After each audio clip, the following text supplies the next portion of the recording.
ఎక్కడ అసెంబ్లీలో కూడా అడుగు పెట్టట్లేదు. రెగ్యులర్గా జరిగేటువంటి పొలిటికల్ యాక్టివిటీస్లో కూడా కేసీఆర్ యాక్టివ్గా ఉన్నట్టుగా కనబడట్లేదు. కేవలం ఫామ్ హౌస్కే పరిమితమయ్యాడు. ఆరోగ్యం కూడా సహకరించట్లేదు. బట్ కాంగ్రెస్ ఎవరిని టార్గెట్ చేసింది? చేస్తే గీస్తే హరీష్ రావు కాదు, కేటీఆర్ను టార్గెట్ చేయాలి. కానీ కేటీఆర్ను టార్గెట్ చేయలేదు. ఉద్యమకారుడు, ట్రబుల్ షూటర్ అయినటువంటి మాజీ మంత్రి హరీష్ రావుని మరి ముఖ్యమంత్రి రేవంత్ రెడ్డి కాంగ్రెస్ పార్టీ టార్గెట్ చేసినట్టు తెలుస్తోంది. నెక్స్ట్ సిద్దిపేట నుంచి ముఖ్యమంత్రి రేవంత్ రెడ్డి హరీష్ రావు మీద పోటీ చేసిన ఆశ్చర్యపోవాల్సినటువంటి అవసరం లేదు. కేవలం హరీష్ రావుని ఓడగొట్టాలి, హరీష్ రావు ఓటమే మరి ముఖ్య లక్ష్యంగా పెట్టుకున్నటువంటి కాంగ్రెస్ పార్టీ మరి భవిష్యత్ ఎన్నికల్లో ఏం చేయబోతుంది? నిజంగా సిద్దిపేట ప్రజలు హరీష్ రావును కాదని కాంగ్రెస్ నిలబెట్టినటువంటి అభ్యర్థిని గెలిపించే అవకాశం ఉందా? ముఖ్యమంత్రి మరి అక్కడ వివేక్ వెంకటస్వామికి, దామోదర్ రాజనరసింహకు బాధ్యతలు ఇచ్చింది. కాంగ్రెస్ అభ్యర్థిని గెలిపిస్తే మంత్రి పదవి పక్క అనేటువంటి ఒక స్టేట్మెంట్ ఇచ్చింది. మరి ఏం జరగబోతున్నది సిద్దిపేటలో? మరి నిజంగానే ముఖ్యమంత్రి ఇచ్చినటువంటి స్టేట్మెంటు, ముఖ్యమంత్రి విసిరినటువంటి సవాలు సిద్దిపేట ప్రజలు స్వీకరించి కాంగ్రెస్ పార్టీకి పట్టం కట్టబోతున్నారా? హరీష్ రావుని ఓడించి ఇంట్లో కూర్చోబెట్టబోతున్నారా? నిజంగానే ముఖ్యమంత్రి రేవంత్ రెడ్డి టార్గెట్ హరీష్ రావేనా? హరీష్ రావు మీద రేవంత్ రెడ్డి పోటీ చేయబోతున్నాడా? ఇట్లా మిలియన్స్ ఆఫ్ ప్రశ్నలు ముఖ్యమంత్రి రేవంత్ రెడ్డి స్పీచ్ తర్వాత సిద్దిపేట ప్రజల్లోనే కాదు, తెలంగాణ ప్రజల్లోనూ, రాజకీయ విశ్లేషకుల్లోనూ మరి ఇవే ప్రశ్నలు నెలకొన్నాయి. ఎందుకు మరి సిద్దిపేటని టార్గెట్ చేశాడు ముఖ్యమంత్రి రేవంత్ రెడ్డి? ఎందుకు హరీష్ రావుని టార్గెట్ చేశాడు ముఖ్యమంత్రి రేవంత్ రెడ్డి? అంటే సిద్దిపేటలో హరీష్ రావును ఓడిస్తే బీఆర్ఎస్ పార్టీ కథమైనట్టేనా? ఇక కాంగ్రెస్ ఉత్తర తెలంగాణ మీద ఫోకస్ పెట్టిందా అని ఒక చర్చ జరుగుతుంది. ప్రధానంగా గజ్వేల్, సిద్దిపేట, సిరిసిల్ల ఈ ప్రాంతాల్లో బీఆర్ఎస్ చాలా బలంగా ఉంది. తమ ఉనికిని తాము కాపాడుకునే ప్రయత్నం చేస్తున్నట్టుగా బీఆర్ఎస్ నాయకులు కూడా చెప్తున్నారు. మరి బీఆర్ఎస్ ఉనికిని లేకుండా గజ్వేల్, సిద్దిపేట, సిరిసిల్ల ఒక్కొక్కటి కాంగ్రెస్ కైవసం చేసుకునేందుకే వ్యూహాలు రచిస్తుందా? ఏం జరగబోతుంది? ముఖ్యమంత్రి సిద్దిపేట వేదికగా మాట్లాడిన మాటలకు అర్థం, అంతరార్థం ఏంటనే ఒక చర్చ ఇచ్చే ప్రస్తుతం జరుగుతోంది. అయితే పూర్తి డీటెయిల్స్ చూస్తే సిద్దిపేట అసెంబ్లీ నియోజకవర్గం గురించి తెలుగు రాష్ట్రాల ప్రజలకు బాగా తెలుసు. మాజీ మంత్రి హరీష్ రావు అడ్డా, బీఆర్ఎస్ పార్టీకి కంచుకోట. ఇంకా చెప్పాలంటే కేసీఆర్ హరీష్ రావు కుటుంబానికి సొంత గడ్డగా చెప్పుకోవచ్చు. 1985 నుంచి ఆ కుటుంబానికి చెందిన వారే ప్రాతినిధ్యం వహిస్తున్న సంగతి తెలిసిందే. అయితే వచ్చే ఎన్నికల్లో ఆయన కుటుంబానికి చెక్ పెట్టాలని, అంటే ఏదైతే హరీష్ రావుకు సంబంధించినటువంటి కుటుంబానికి చెక్ పెట్టాలని ముఖ్యమంత్రి రేవంత్ రెడ్డి వ్యూహాత్మకంగా అడుగులు వేస్తున్నట్టు తెలుస్తోంది. మామ, అల్లుళ్ళు ఇద్దరు ప్రాతినిధ్యం వహిస్తున్నటువంటి కంచుకోటను బద్దలు కొట్టాలని నిర్ణయించుకున్నట్టు తెలుస్తోంది. ఈ క్రమంలోనే 2028 అసెంబ్లీ ఎన్నికల్లో సిద్దిపేట నుంచి కాంగ్రెస్ పార్టీ అభ్యర్థి గెలుపొందితే ఏకంగా మంత్రిని చేస్తారంటూ బంపర్ ఆఫర్ ప్రకటించేశారు. ఈ ఆఫర్ ఇప్పుడు సోషల్ మీడియాలో వైరల్గా మారింది. సిద్దిపేట అసెంబ్లీ నియోజకవర్గంలో కాకా పుట్టించారు ముఖ్యమంత్రి రేవంత్ రెడ్డి. సిద్దిపేట వేదికగా ముఖ్యమంత్రి రేవంత్ రెడ్డి చేసిన వ్యాఖ్యలు కలకలం రేపుతున్నాయి. సిద్దిపేట జిల్లా నంగునూరు మండలం నర్మెటలో ఆయిల్ ఫామ్ ఫ్యాక్టరీని ప్రారంభించిన సీఎం రేవంత్ రెడ్డి అనంతరం రైతు భరోసా పథకం అమలు సైతం ప్రారంభించిన సంగతి తెలిసిందే. ఈ సందర్భంగా సిద్దిపేట అసెంబ్లీ నియోజకవర్గంపై తన వ్యూహాన్ని బయటపెట్టారు. 1985 నుంచి సిద్దిపేటలో ఒకే ఒక్క కుటుంబం, సిద్దిపేట ఎమ్మెల్యే హరీష్ రావు కుటుంబం సాగిస్తున్న ఆధిపత్యానికి 2029లో తెరపడనుందంటూ ఆయన ధీమా వ్యక్తం చేశారు. వచ్చే అసెంబ్లీ ఎన్నికల్లో సిద్దిపేట నుంచి కాంగ్రెస్ అభ్యర్థిని గెలిపిస్తే ఆ గెలిచిన వ్యక్తిని నేరుగా తన క్యాబినెట్లోకి తీసుకుంటానంటూ మంత్రి పదవి ఇస్తానంటూ కూడా ఆయన ఓపెన్గా ప్రకటించడం ఇక సర్వత్రా ఆసక్తిని రేపిస్తోంది. అసలు ఏం జరగబోతుంది సిద్దిపేటలో? రానున్నటువంటి ఎన్నికల్లో మరి కాంగ్రెస్ వర్సెస్ బీఆర్ఎస్ మధ్య మరి పోటీ ఎలా ఉండబోతుంది? నిజంగా సిద్దిపేటలో హరీష్ రావును ఓడించే బలమైనటువంటి క్యాండిడేట్ను కాంగ్రెస్ తయారు చేస్తుందా? కాంగ్రెస్ అక్కడ ఖరారు చేసి బరిలోకి దించబోతుందా? ఏం జరగబోతుంది అనేది మరి రాబోయే ఎన్నికల్లో చూడాలి.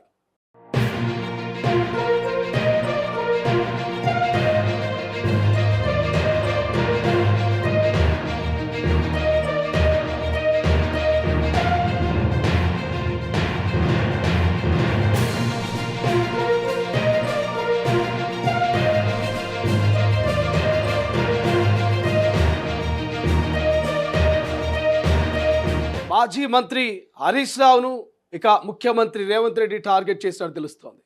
సో సిద్దిపేట వేదికగా సిద్దిపేట ప్రజలకు ముఖ్యమంత్రి రేవంత్ రెడ్డి బంపర్ ఆఫర్ ఇచ్చారు.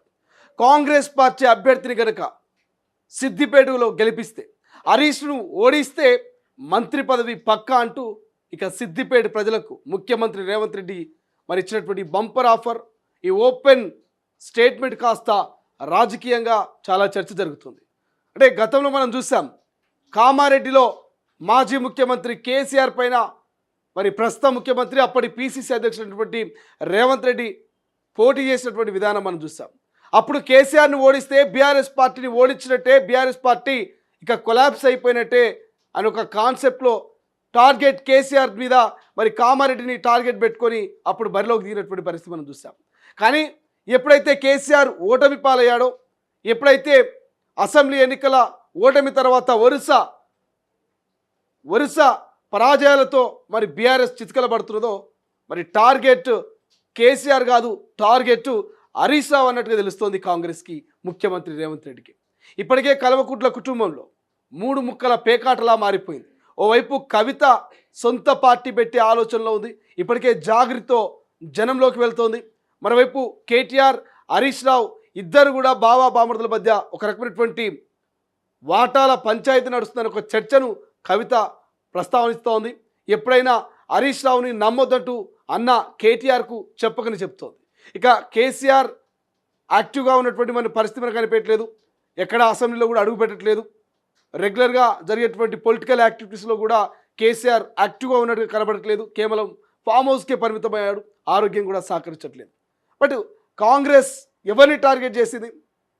చేస్తే గీస్తే హరీష్ రావు కాదు, కేటీఆర్ను టార్గెట్ చేయాలి. కానీ కేటీఆర్ను టార్గెట్ చేయలే.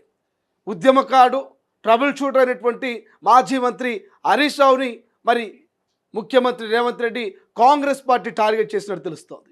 నెక్స్ట్ సిద్దిపేట నుంచి ముఖ్యమంత్రి రేవంత్ రెడ్డి హరీష్ రావు మీద పోటీ చేసిన ఆశ్చర్యపోవాల్సినటువంటి అవసరం లేదు. కేవలం హరీష్ రావుని ఓడగొట్టాలి, హరీష్ రావు ఓటమే మరి ముఖ్య లక్ష్యంగా పెట్టుకున్నటువంటి కాంగ్రెస్ పార్టీ మరి భవిష్యత్ ఎన్నికల్లో ఏం చేయబోతుంది? నిజంగా సిద్దిపేట ప్రజలు హరీష్ రావును కాదని కాంగ్రెస్ నిలబెట్టినటువంటి అభ్యర్థిని గెలిపించే అవకాశం ఉందా? ముఖ్యమంత్రి మరి అక్కడ వివేక్ వెంకటస్వామికి, దామోదర్ రాజనరసింహకు బాధ్యతలు ఇచ్చింది, కాంగ్రెస్ అభ్యర్థిని గెలిపిస్తే మంత్రి పదవి పక్క అనేటువంటి ఒక స్టేట్మెంట్ ఇచ్చింది. మరి ఏం జరగబోతున్నది సిద్దిపేటలో? మరి నిజంగానే ముఖ్యమంత్రి ఇచ్చినటువంటి స్టేట్మెంటు, ముఖ్యమంత్రి విసిరినటువంటి సవాలు సిద్దిపేట ప్రజలు స్వీకరించి కాంగ్రెస్ పార్టీకి పట్టం కట్టబోతున్నారా?